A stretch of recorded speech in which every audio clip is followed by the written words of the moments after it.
before. And you have to sit in the middle. I have to sit in the middle? Yeah, well, okay. That comes with the territory. You wrote a piece. The minute I write a piece, I sit in the middle. Hi, everyone. Welcome. Well, did you catch the hail earlier? Good grief. Some dramatic weather. My name is Brandi Parisi. I'm producer and host at All Classical Portland. I'm the midday host. I'm joined tonight by Oscar Bettison. Bettison? Yes. It is his piece that premiered last night in Salem, and that will premiere on the concerts tonight and through the weekend. And of course, our music director and conductor, Carlos Kalmar. Good evening. Well, welcome everyone. A couple of things. Obviously, this is opening weekend for the season. This season, we are going to be broadcasting 5 concerts at All Classical instead of 4, beginning with the concerts from this weekend. They'll be broadcast on November 14th at 7 p.m. More information at allclassical.org. So the first piece on tonight's program, Remaking a Forest by the man to my right, Oscar Bettison. This is a fascinating piece. This is really interesting, and I know that in part it's inspired by the tragic fire at Notre Dame Cathedral, but there's no way you've written the piece just in the short amount of time. You must have been working on this already when this happened. Yeah, I started the piece, it was about halfway through when I was, whatever halfway through a piece actually means, but I was sort of halfway through the piece when the fire happened, and actually it was sort of a strange happenstance, because really I was thinking about the idea of remaking and reproduction. I think I talked in my note about the ship of Theseus. I should say Please, something about the ship. Yes. So the ship of Theseus is really the idea, the philosophical idea that so Theseus's ship comes back from winning many wars, and after a while, a plank rots, and so one plank gets replaced, then another plank gets replaced, and so on and so forth, until the question is, when is it a different ship? At what point is it something that's different? And I just found this idea. As I said, when I started writing the piece, this idea came. I remembered it, and I got kind of interested. So the piece is really for me about sort of something that things that start getting built up and then rebuilt, and they kind of fall apart a little bit and then keep on getting rebuilt. And then the fire at Notre Dame happened, which was thinking about rebuilding, and the original scaffolding in the roof, the wood beams, was known as La Forêt, the forest. Hence the title, Remaking a Forest. Well, and those beams, as was noted in one of the program notes I saw, were over 1,000 years old. These do not exist anymore in Europe. It's not like they can be replaced in the same way. But even before the fire, there are parts of Notre Dame Cathedral that have been replaced over the years and repaired and updated in the same way that the ship of Theseus Yes, was. exactly. So it was, and I mean,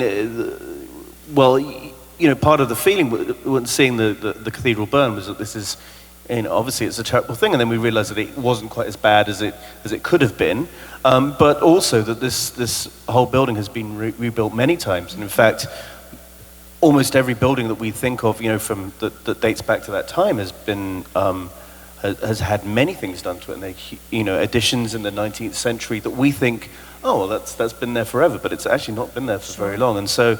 The whole idea of sort of reproduction and originality, or what that means, was something that's really important to me in this piece. Sure.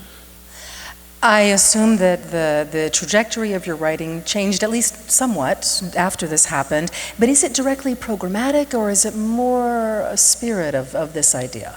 Yeah, it's not programmatic. Okay. I think it's more the idea of sort of these ideas are in the background for me. Just when I was thinking about how putting the piece together and what was happening with it, that there are melodic fragments that that quite clearly get built up, but it's not meant to be a kind of there's no at least in my mind there's no depiction of a fire or anything like that. That's not what it is. I have a question really for both of you. For a new piece like this, Oscar, have you been here for the rehearsals this week? Yes, I have, yeah. And I'm interested how much of a collaboration this is. As, you know, obviously you can't go and listen to a CD, Carlos. You can't have your players go and listen to a recording of this. How much are you sitting on your hands during rehearsals, Oscar? And how much are you letting the orchestra interpret it as they wish? Oh, I should. No, we've been. We talked through the piece, yeah. I'm not sitting on my hands, but of course, my job isn't to conduct the piece either. So. Well, actually, I hope very much that first of all, Oscar felt that we are taking really good care absolutely of the piece, and I of course from my point of view I very much appreciate if first of all there are a couple of things that I appreciate. First of all is if I don't have to read through 3 pages of indication of I mean this by writing that, meaning there are some pieces of modern music where you're like, oh, okay, well, fine. This is after getting the piece and after we saw each other again, the first thing I told Oscar was, you know, I appreciate actually finally getting a piece of music that doesn't consist on 7/8 and 5/16 bar, where you're like, which, by the way, is sometimes extreme fun.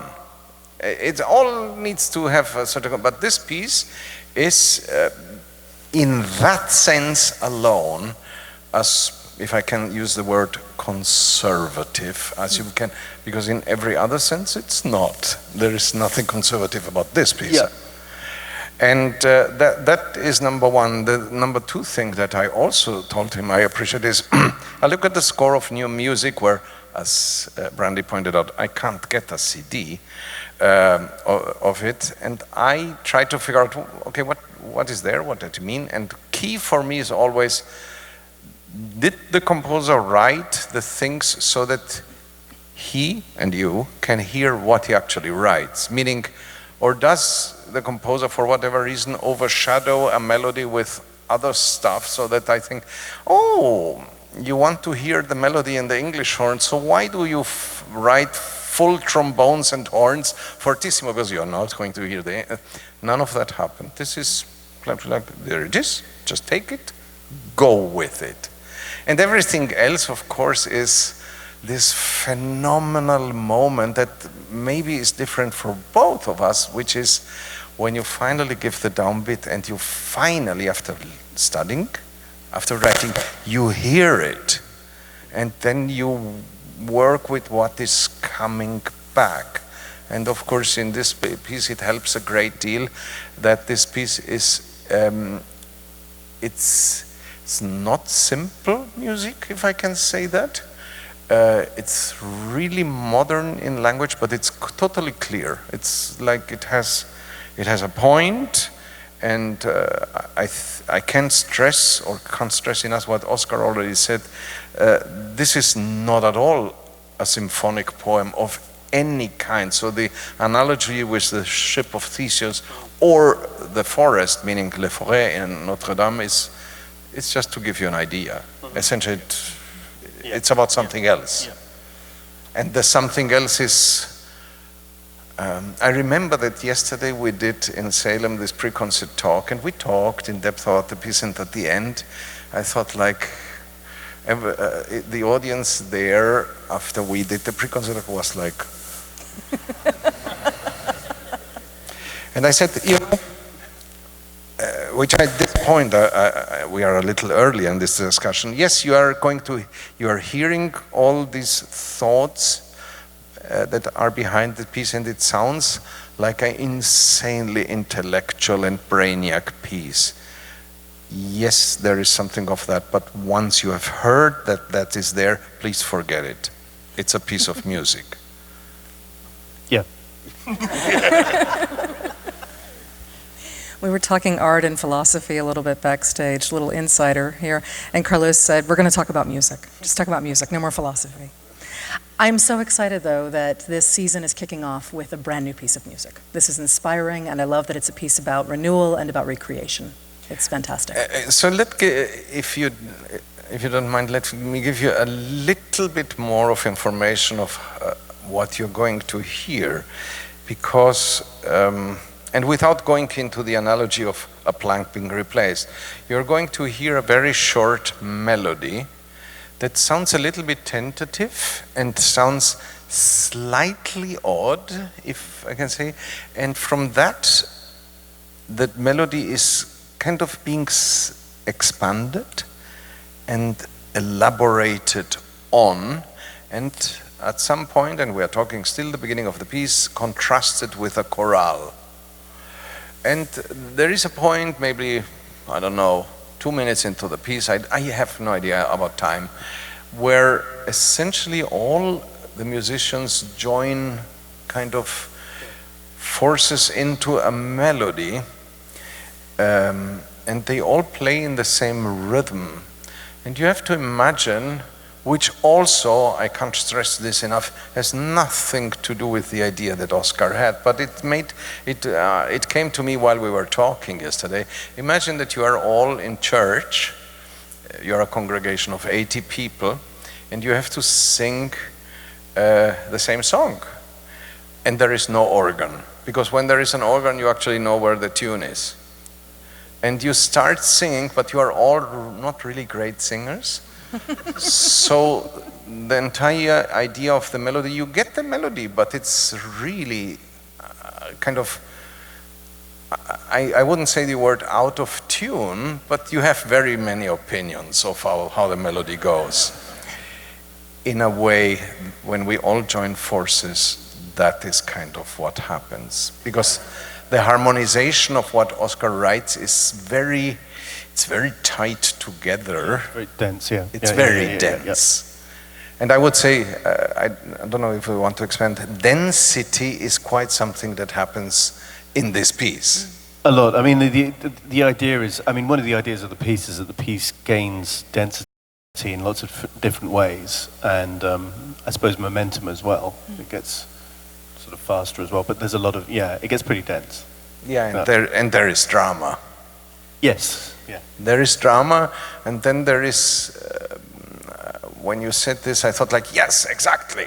There is this kind of, it dissolves itself at some point, and that is a fantastic moment in how do you dissolve actually music? And I tell you what technically will happen. So in the dramatic part, there are these low instruments who bark. And that continues, and then at the same time appears this chorale melody and contrasts that. And what now happens is that the chorale is essentially being conducted by our principal flute, while I, with the barking guys, I slow down. So essentially you get this sense of two things drifting apart. And then I can say, then we get closer to the end of the piece. Yeah. And then there's the ending. Then there's the ending, which is also kind of this idea of rebuilding. And the ending is powerful, but if I may say, I don't know whether that's what you meant, but it's not powerful in the sense of triumphant. Yeah, I didn't. I mean, that was one thing. I can say now that there's a chorale that comes back that's based on the melody at the very beginning. But what I didn't want to do is make it sort of a triumphant ending, like it was, I didn't want it to come to like a big sort of conclusion, because I mean the whole idea is building and rebuilding, so that never stops. So I didn't want it to be like this, and now we've rebuilt. So it definitely doesn't do that, but hopefully there's there's some kind of conclusion to, you know, to that whole process that's going in the piece. Essentially, if I make a spin on what you just said, yes, there is truth that there is an ending to the piece. It ends. But not technically, as an idea, you can spin the things that have been said and continue after the piece is over. Yes, because yeah. there is more rebuilding to do in a certain way. Absolutely. I love the idea of that a piece gets to its end and it could almost begin again. I like the kind of circular idea of time. That's something that's kind of important to my music. One more question about this, because it's a fascinating piece. I know it's a shorter piece on the program, but one of the other ideas that you were exploring, again, was this idea of reclamation and the natural world, and this idea of what is natural, what is not natural, and this kind of complicated relationship that we have with the idea of natural things and non-natural things, and what that means.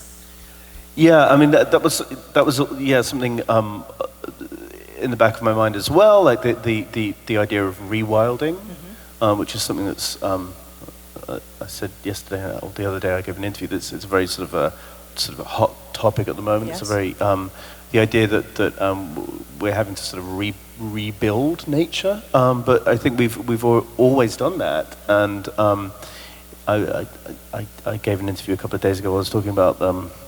I got really obsessed with this when I started researching it, and things like, actually I didn't know this, but that all the citrus fruit that we have is actually, I didn't know that it was, these are cultivated things, and that there's one, I think it's called a citron, is it the original citrus, and everything else is sort of a variant of that, or the fact that like almonds aren't poisonous anymore. It's something that we've done, and so when we think about things being natural, it's never as simple as it might seem. Sure. And I just find that idea fascinating. Yeah. Very cool.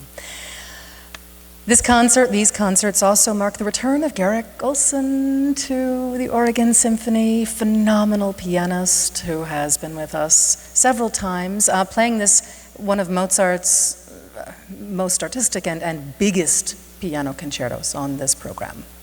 So I, of course, talked, first of all, it's such a pleasure to have Garrick with us. And he told me that if his memory, I don't know whether he keeps track, but he came the first time to the Oregon Symphony in 1980. Wow. I mean, it's impressive, with Jimmy. Yeah. It was probably around the first season of Jimmy or some second maybe. And of course, the thing with Garrick, which is so wonderful, is that I've conducted with Garrick very different repertoire. And whatever he does, it's absolutely masterful. And this is not the first Mozart we are doing together. And it's such a beautiful collaboration and such an interchange of ideas. And of course, in the concerto that you're going to hear tonight, this is Mozart more in the mood of dialogue between the orchestra and the pianist. So whereas maybe some 10 years before, even a composer like Mozart was like, I'm going to feature the piano and the role of the orchestra is strictly accompanying. In this concerto, this is a late piece for Mozart. This is not anymore the case. The orchestra has an absolute leading role, even at times when the pianist is playing. They don't get completely left into the background.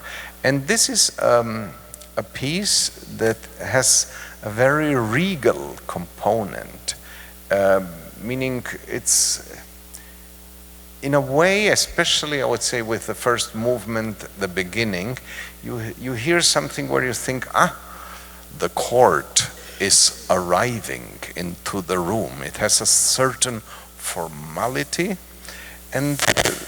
but it would, I always was told, don't touch the bottom of the mic.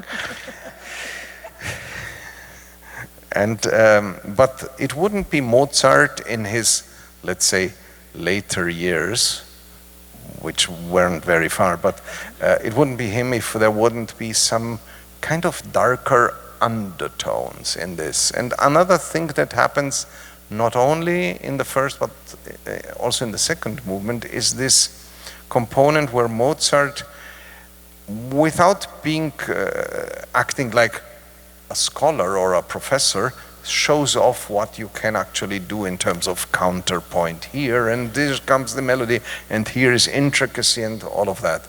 It's again something that I give you as an information. Please forget it once you listen to the piece.